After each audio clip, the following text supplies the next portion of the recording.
Welcome to steno dictation. Dictation 5 second बाद शुरू होगा। स्टार्ट।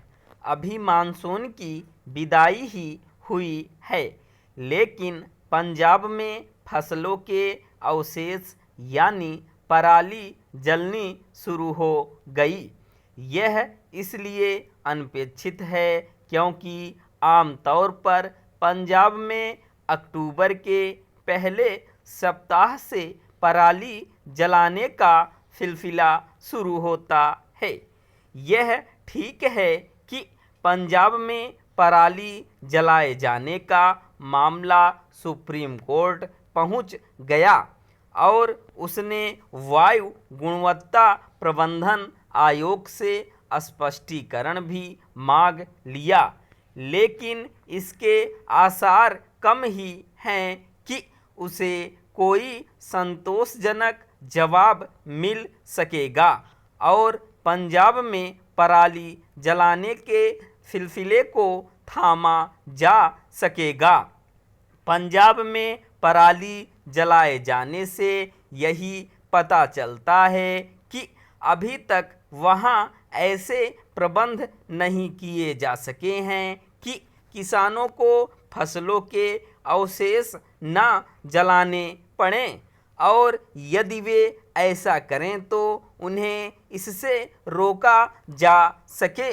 यह निराशाजनक है कि पंजाब, हरियाणा, राजस्थान, उत्तर प्रदेश आदि में पराली को जलाने से रोकने के लिए पिछले कई वर्षों से तमाम प्रयत्न किए जा रहे हैं, लेकिन वे प्रभावी नहीं सिद्ध हो पा रहे हैं।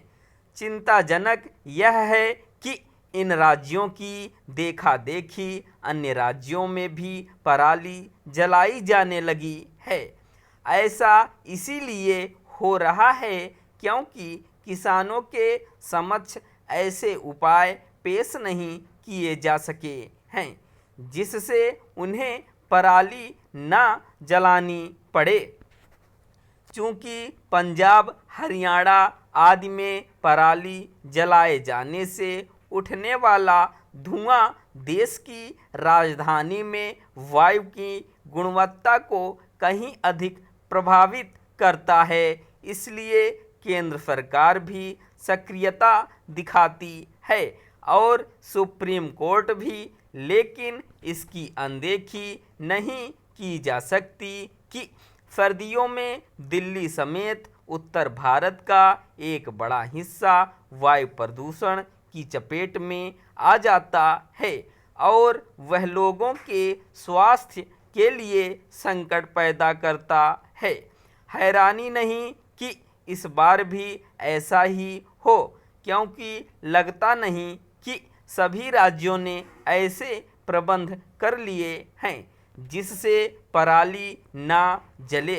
यह ध्यान रहे कि सर्दियों में वायु की गुणवत्ता केवल पराली जलाए जाने से ही प्रभावित नहीं होती। इसके अतिरिक्त वह सड़कों एवं निर्माण स्थलों से उड़ने वाली धूल, वाहनों के उत्सर्जन और कूड़ा करकट जलाने से भी प्रभावित होती है। अच्छा होगा कि प्रदूषण रोधी एजेंसियां पराली को जलाए जाने से रोकने के अतिरिक्त वायु प्रदूषण के अन्य कारणों का भी निवारण करें। निस्संदेह सुप्रीम कोर्ट को भी इस ओर ध्यान देना होगा। उसे दिल्ली के साथ शेष देश के पर्यावरण की भी चिंता करनी होगी। इस क्रम में यह भी समझना होगा कि यदि वायु प्रदूषण की चिंता केवल सर्दियां आने पर ही की जाएंगी तो अपेक्षित नतीजे नहीं मिल सकते। वायु प्रदूषण से निपटने की तैयारी वर्ष भर करनी होगी, क्योंकि अब बरसात को छोड़कर देश के बड़े हिस्से वायु की खराब गुणवत्ता से जूझते रहते हैं। वायु प्रदूषण केवल जनजीवन पर ही बुरा असर नहीं डालता बल्कि वह देश की छवि भी मलिन करता है। स्टॉप।